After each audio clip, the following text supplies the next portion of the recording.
Hello. So the other day, former Overwatch League player RuPaul leaked what appears to be patch notes for Season 9 of Overwatch 2 on his stream, which got people talking about just how insane they are, and if these changes are even legitimate or not. And I know talking about leaked content is kind of cringe, but I mainly wanted to look at the changes through the lens of if they are even real or not. Because a lot of people have posted things that they noticed in the leaked patch notes that seem to suggest that they aren't real and were fabricated, such as mistakes with the numbers and the damage of abilities, and other errors with the patch notes, such as things that were listed as changes that people believe to already be in the game. So I figured just a bit of an analysis into if I even believe the patch notes are real or not is much more of a fair subject to get into. But for people who may have not seen them, instead of just going through the entire thing, I'll just give you a little Sparknotes summary of the main things that were included in the patch notes before getting into the specifics that people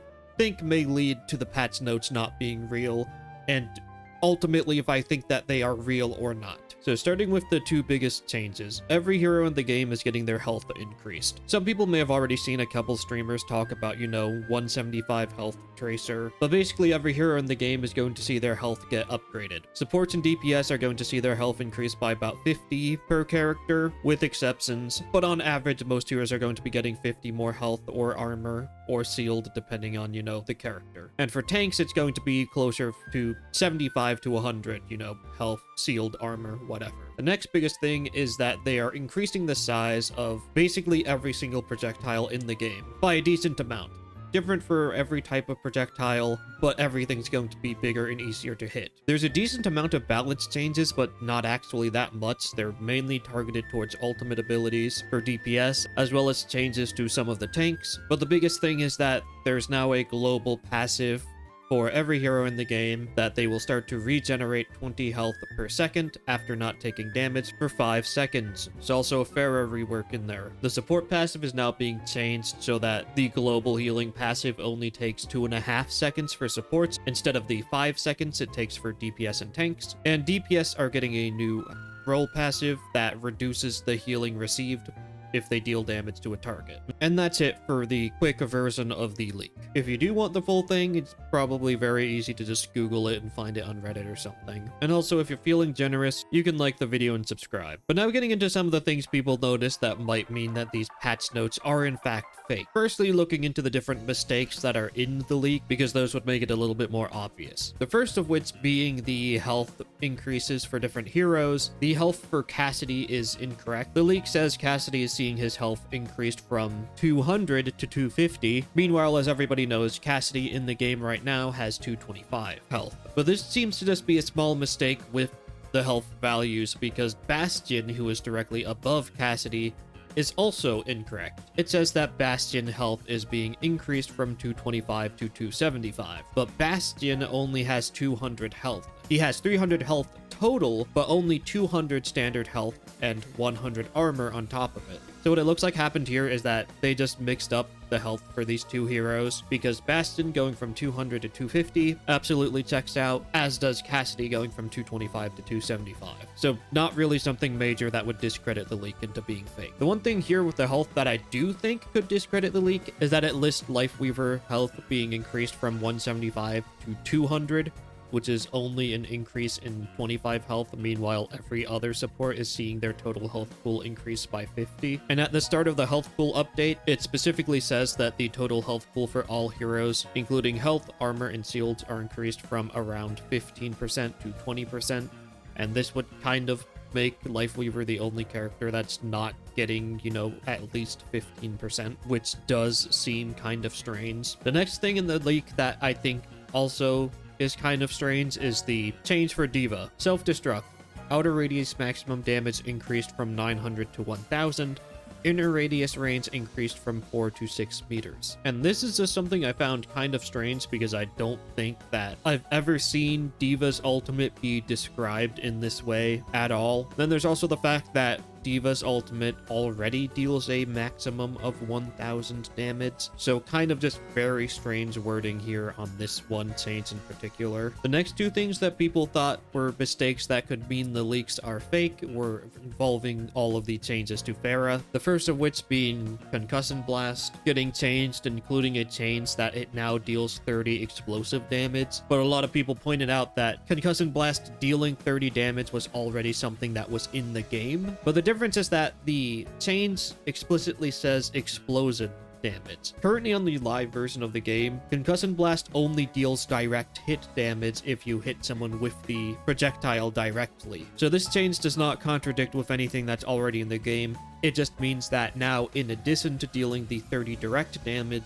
Concussion Blast will now also deal 30 explosion damage, probably to everybody in the radius, because 30 damage is not a lot of damage. The other Pharah change that people thought contradicted what was already in the game was the change to Rocket Barrage, stating that it now instantly reloads the rocket launcher, and a lot of people pointed out that Pharah's ultimate already reloads her rocket launcher in the game right now. However, the difference is that the change says that it instantly reloads rocket launcher. On the live version of the game right now, Pharah's rocket launcher only gets reloaded if she completes her entire ultimate, meaning that if she were to be stunned out of her ultimate, then she would not have her rocket launcher get reloaded at all, because it only reloads when it ends. Now it will instantly reload the rocket launcher, meaning that even if Pharah gets her ult cancelled by, hack, any stun in the game, her rocket launcher will be fully reloaded. So this also does not conflict with anything in the game. Another mistake that someone noticed is that in the section about all of the changes to the projectile sizes in the game, they refer to Cassidy's weapon being called the Peacemaker, when it is actually called the Peacekeeper, which, very minor mistake, but still a mistake in the leaked patch notes nonetheless. And the last mistake, at least of the ones I noticed, since this was one that I caught myself, I didn't find it mentioned on Twitter or Reddit thread or anything, but Symmetra's Photon Projector, the leak says the primary fire beam width is increased from 0.15 to you can't see anything because the webcam is in the way. But that was all that we need to see, because that's actually completely incorrect, because the size of Sim's beam on live right now is actually 0.2, not 0.15. And unlike the Cassidy health thing where they just seems like they got it mixed up with Bastion and put the health in the wrong spots, I don't think that there's any other chains that they could have gotten this confused with that was nearby.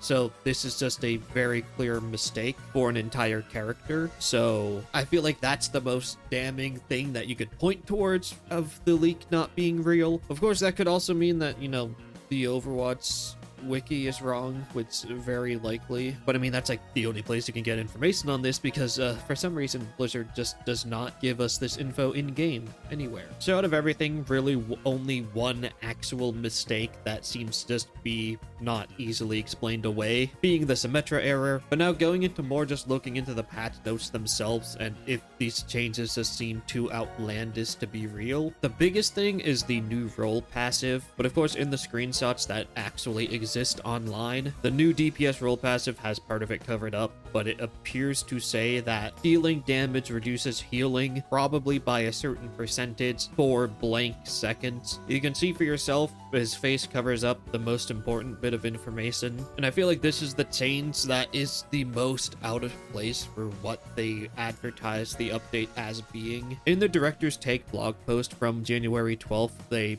explicitly state that there's a massive set of gameplay and balance changes coming to that season, referring to Season 9. As well, many of those changes are aimed at reducing damage spikes in combat, and this passive just does not line up with that at all. They did say that they were going to be nerfing burst healing, but in that case I would expect a change targeted specifically at, healing. Like if two different heroes heal a character in, quick succession, the amount of healing gets reduced or something, so that you can't have double supports pocketing one character.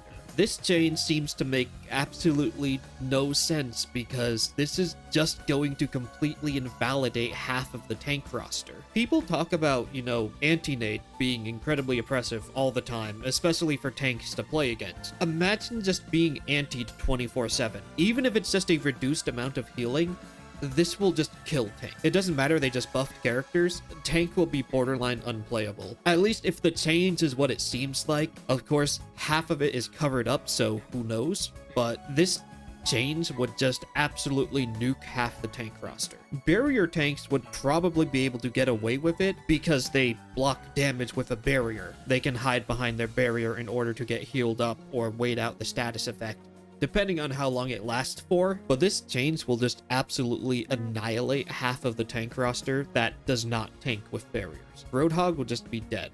Mauga, dead. D.Va, dead. Zarya, dead. Zarya maybe might be okay because I'm assuming it would be a status effect that her bubble could cleanse, but as soon as the bubble ends, she's just going to get inflicted with the DPS passive again and get reduced healing, so she'd also probably be completely dead. Orisa would be dead. Ramatra would be pretty fucked by it. Realistically, I think that Sigma and Reinhardt would probably be the only two viable tanks in the game. And I mean, the big question here is what exactly it'll be. If it's something small, like, 10%, then I mean, sure, that would not be as bad to play against, but it also would not really feel that impactful. But if it's something like 50%, then yeah, your tanks are just gonna be dead if they don't have a barrier to hide behind to get rid of the debuff. But either way, this just seems very out of place for Overwatch, and I think it's one of the biggest things in this leak that could be fake. It could not disprove the entire thing, because, people have leaked or talked about, Tracer being 175. But if this change is what it seems like it is, it seems just really out of place. The next thing that kind of points towards these leaks possibly being fake is the whole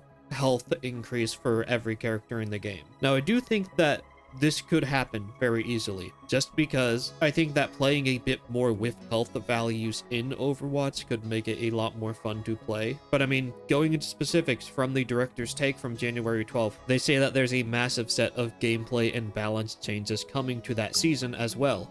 Many of those changes are aimed at reducing damage spikes in combat. And in all of the patch notes, you see basically no nerfs to any of the, insane burst damage that is in the game. Raising the health of a lot of characters is kind of a cheap way to do that.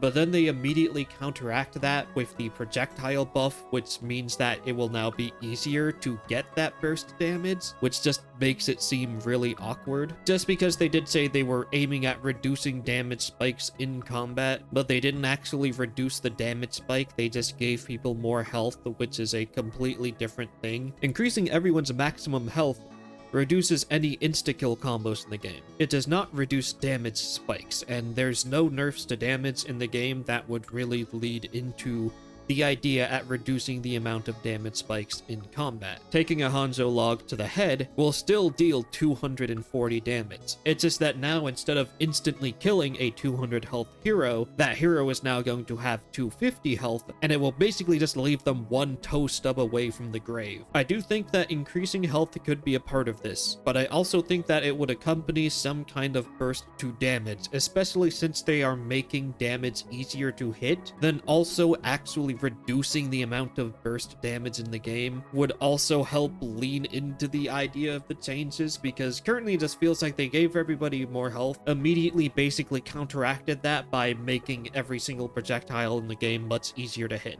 Even hit scan is getting easier to hit as well. So the health, interesting change. I'd kind of vibe with it, see how it plays out. It could be good, it could be bad, but that just reduces insta-kills in the game. Damage spikes are still going to be in the game, and they're going to absolutely destroy you even more than they were before, because now Soldier 76 and his, nearly 200 damage per second is still just going to be able to crit you and deal 400 damage per second. And he's now going to be able to do that even easier than he could before. Like, he has to hit 3 extra bullets in order to kill you, and it's now much easier for him to do so. I would have expected a change to combat spikes in combat to be just a global nerf to criticals, reducing the critical damage rate from, 2 times the damage to 1.5 times. Could be horrible, but is kind of a change that I would expect to see be experimented with if they wanted to reduce damage spikes, because that would certainly do so, but who knows about that. The last change that seems really awkward is of course the global healing passive given to characters, mainly because in the dev blog post from, only a couple weeks ago, they said, in Season 9,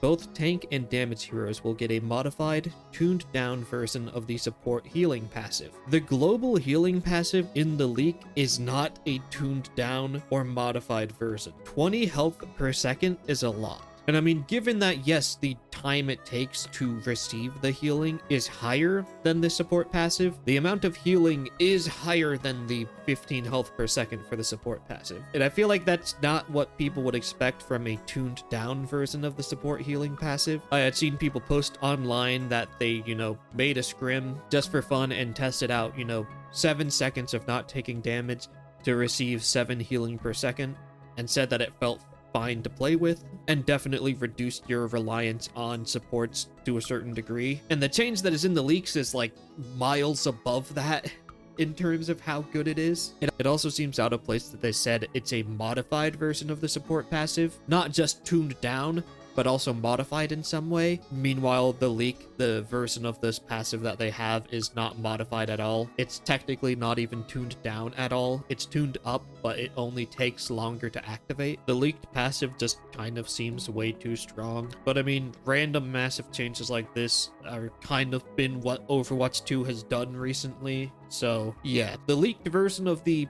self-healing passive just seems very strange, especially since it also impacts the support passive, which they never even mention. And also, I mean, going away from the new global self-healing passive and more towards the new DPS passive that seems like it's going to be, a soft anti-effect where it reduces healing that the target you damage receives. Even before the blog post that we got on January 12th, before that, I believe it was in a forum post somewhere probably, Blizzard mentioned having both changes for burst damage as well as burst healing. And the patch notes have absolutely no changes to burst healing.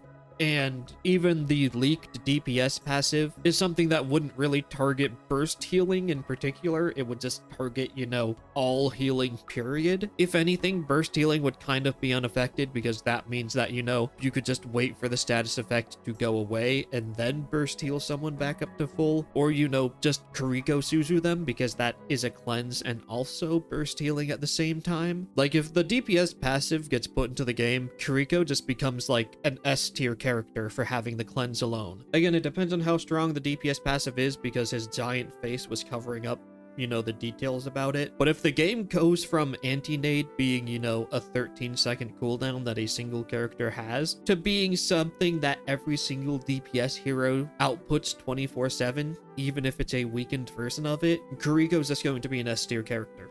You are going to have Suzu in order to save your tank from anything. And I would expect that if they were to go through with a change like this, Blizzard would someone on the team would recognize that putting something like this in the game could cause problems because it forces KarQ into the meta 24/7 to counter the new DPS passive, and that they would have done something to, nerf Suzu so that KarQ isn't just a must-pick 24/7. Or just, not go through with the DPS passive because it seems like it would just make playing tank absolutely horrible, but who knows. There's probably a bit more that you can, put under scrutiny about if it actually lines up with what Blizzard has told us. For example, one thing that's a more minor thing is with the Pharah rework. Basically, massive changes to her jet boosters and her hover jets, so she has less fuel, but she can also build up to 200% fuel, and it only recovers when she is on the ground and not in the air. With the idea being that she's not going to be just floating in the sky 24/7 anymore. She's going to have, just good vertical and horizontal mobility with it, but temporary mobility. She's not just going to be able to, hide in the sky forever and, spam rockets. But one particular change that seemed very out of place was mentioning that Pharah could now, hold space with no fuel to use hover jets to slow her descent. And this kind of seemed out of place because having the ability to slow your descent, even if it is something very minor, like, Echo's little hover or Mercy's little hover that she has to slow her descent, means that you could use this to a massive degree just to stall out time to get your cooldowns back and still just stay in the air forever. If they wanted these changes to work out and go through and do what they want where she's more of a burst mobility focused character, they would have to have it so that if she runs out of fuel due to poor fuel management, she just drops to the ground like a rock like she does right now. I mean, right now she can technically like kind of try to keep herself up by just using fuel as she gets it back, because she's not going to be getting it in the air anymore. But the new version of her jump jet and also her new other ability that gives her horizontal mobility will both apparently give her fuel, which seem awkward because that would still enable her to kind of delay her falls so that she can get her cooldowns back, then get vertical mobility and also more fuel, and just kind of continue to stay in the air. Even if it's not as high, she'll just have a lot more horizontal mobility and be able to stay in the air forever. And again, the Pharah stuff is just more of a minor thing that I thought was strange, but it's kind of just one of those things where you're looking into what Blizzard has said previously and trying to line it up with what's actually in the leak. And of course, Blizzard is Blizzard. Overwatch 2 has kind of not had great accuracy with some of the things that they've been saying. Like when Ramatra first was announced, they said that he was a tempo tank, which just didn't make any sense at all. So it's not really concrete evidence that the leak could be incorrect, but it is something to keep in mind and just something that was fun to look into. Now, to wrap up this nothing burger of a video where I just talk about if I think the changes are real or not, I think unfortunately that they are. There was a massive amount of changes and only really one actual mistake in it that isn't just easily explained away as like, oh, they just accidentally swapped these two numbers, being the Symmetra one. So in terms of what was actually listed in them, it seems to mostly be correct patch notes that we could be getting. The only real proof you could supply is more, theoretical arguments that what we're getting does not line up with what we were expecting from Season 9. But I mean, we didn't exactly get that much to go off of, but we did get a little bit, and it seems like it doesn't really line up, and some of the changes just seem completely out of left field. Like, the new DPS passive just really seems like it would make playing tank be an absolute nightmare, because it's not really targeting burst healing, rather just sustain in general. But again, the guy's face was in the way, so we don't know exactly how severe the debuff is. I've said that like 5 times already. It's just funny because his face was in the way of probably the most important information of the entire leak. So it's weird, but I feel like the leak is more than likely not true, at least to a degree, because it's not like he leaked an official Blizzard patch note. The document he leaked was something that someone made, which is why some of the more minor mistakes, like, mixing up Cassidy and Bastion health, kind of check out. But one other possibility is that not all of these changes could be intended for Season 9. Some of them most certainly could be. I think the health changes could definitely be something that's likely.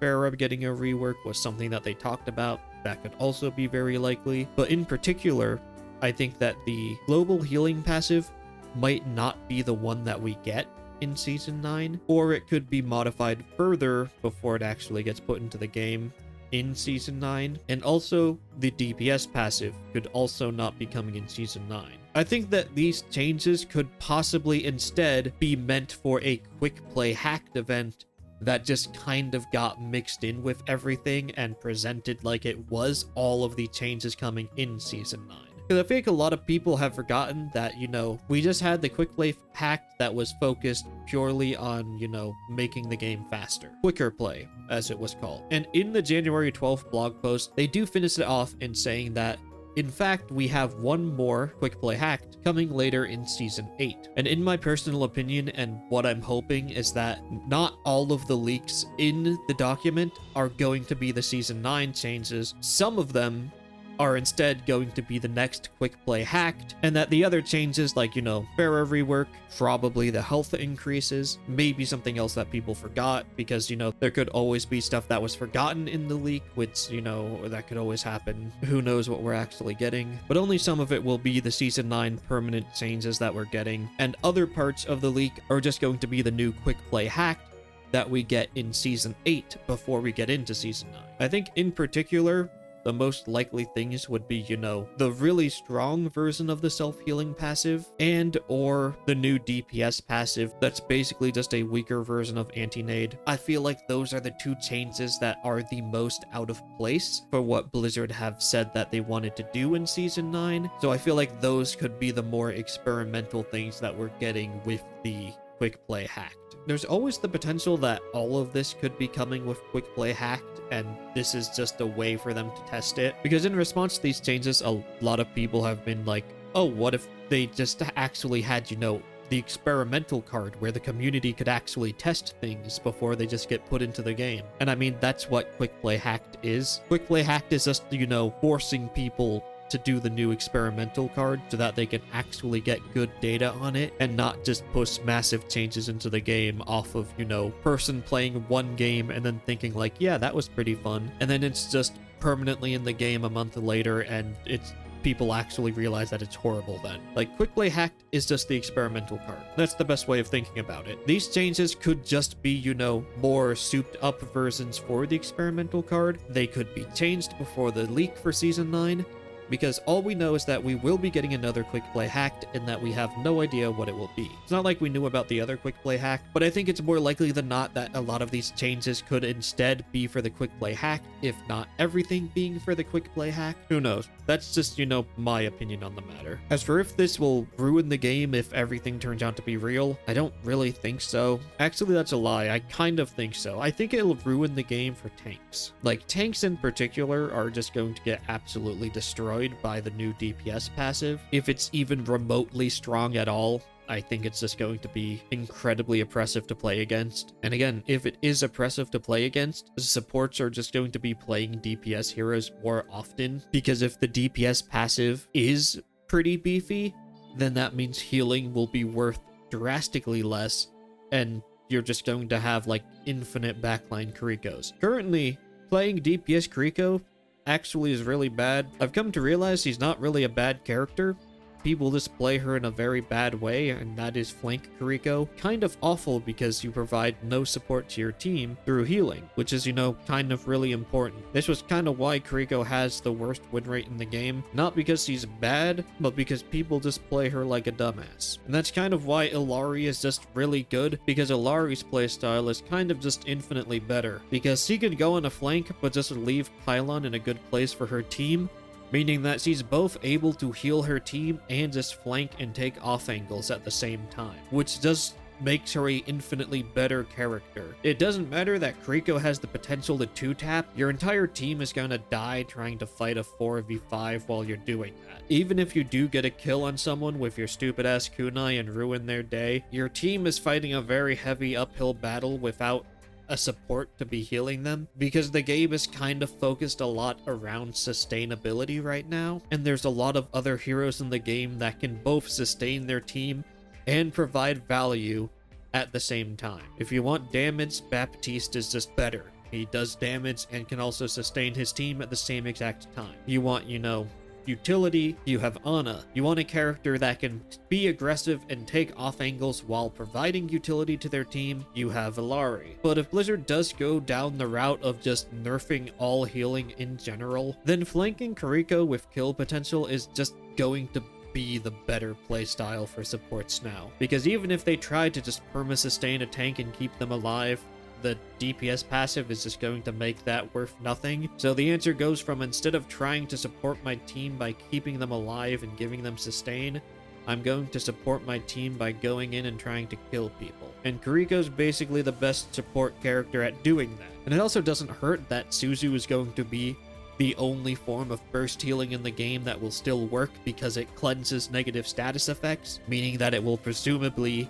cleanse the new DPS passive debuff that will just be on your tank 24/7. So yeah, I think that's it for the video.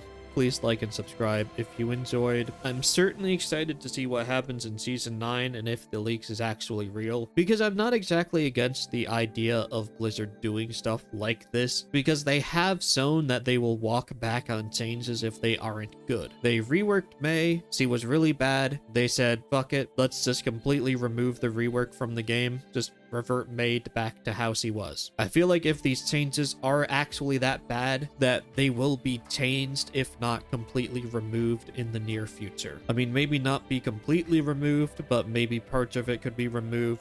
parts that worked could stay, and we just get, you know, a bit of a different game that is still just as good as the previous version of Overwatch 2. Not saying that it doesn't have the potential to make the game better than it was before, but if it's, you know, the same amount of fun and they've just moved around the game feel a bit, I would be down for that. I feel like that's something that I would kind of prefer personally for the future of Overwatch 2, is not every single season, but at least maybe once a year, have a very big change to the basic gameplay. This kind of feels like a lot at once, so who knows how it'll feel, but like, I want the game to feel different sometimes. And then if it's something that doesn't feel quite right, then they could tweak it to feel right. If it's something that never works, then, you know, a year from now, they remove it and try something else. That's kind of something that I think would be good for Overwatch 2 in the long term, is just experimenting with, you know, massive overhauls to the gameplay so that the game just doesn't get stale. And I mean, just looking at the leak, these changes are all way too much to really accurately say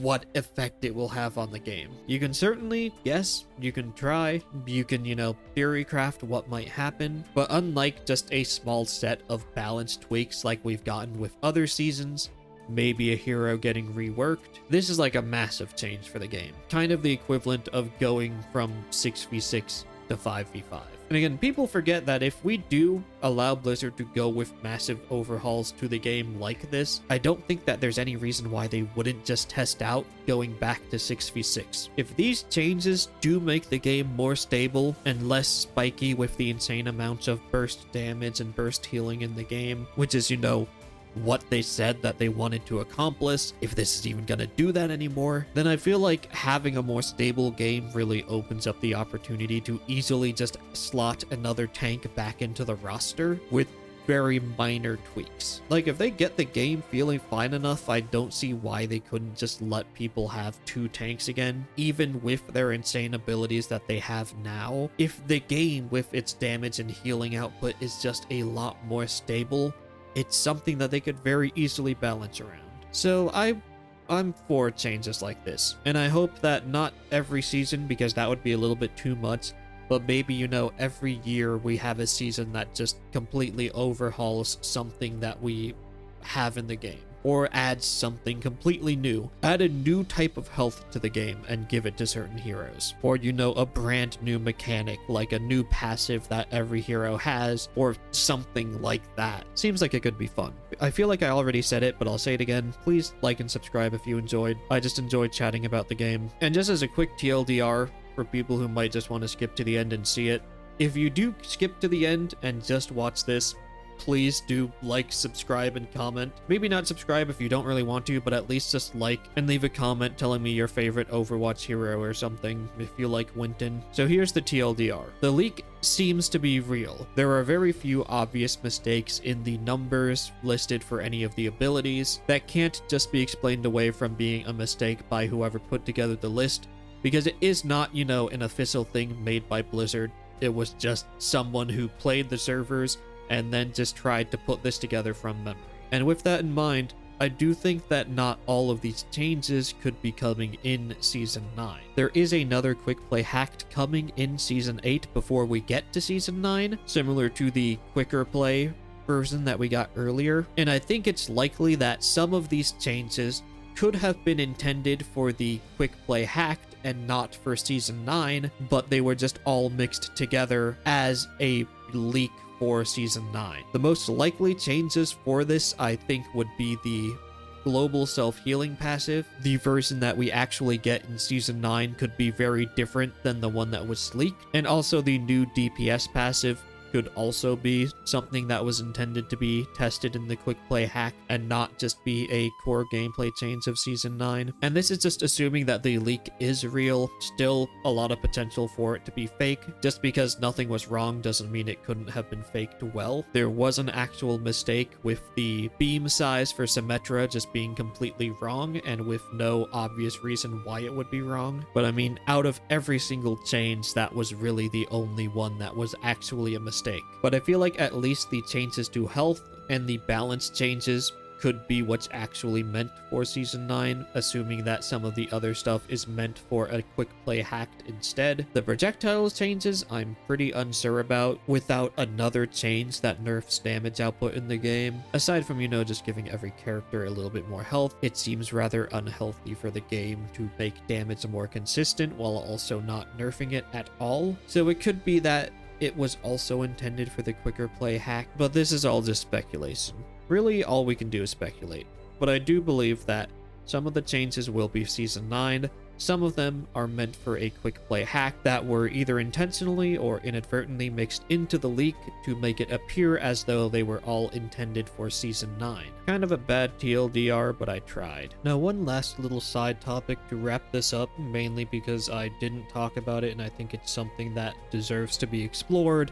It is why someone would fake a leak if it is something that is fake. Given that the person who leaked it was an Overwatch League player, it seems like the leak is very likely true, and it's very easy to see why someone would leak something, because it just gives them a lot of clout and attention. And we kind of live in a world where stuff like clout and attention are increasingly able to be exchanged for money in some way, shape, or form, giving people an ulterior motive to try and pull stunts like this, which, not going into any claims that they faked it for money or anything like that, just that it's a potential reason why someone would leak something like this. And there's also the potential that if they were to leak something, you would add little insane things to it that would make people interested in more. So it's not out of the question that some of the stuff in the leak is real to make it seem legitimate, and then other things were added in to give it, the insane clickbait value that would make it spread around the internet and get everybody talking about it, giving attention towards the creator and what they do. Not saying that's why they did it, but it's certainly a reason why someone would want to do it. And if someone were to leak something, it would make sense for them to add some fake things that were more extreme so that it would generate a large amount of interest. I feel like this is kind of unlikely, but it's still something to mention. So again, thank you for watching. Goodbye.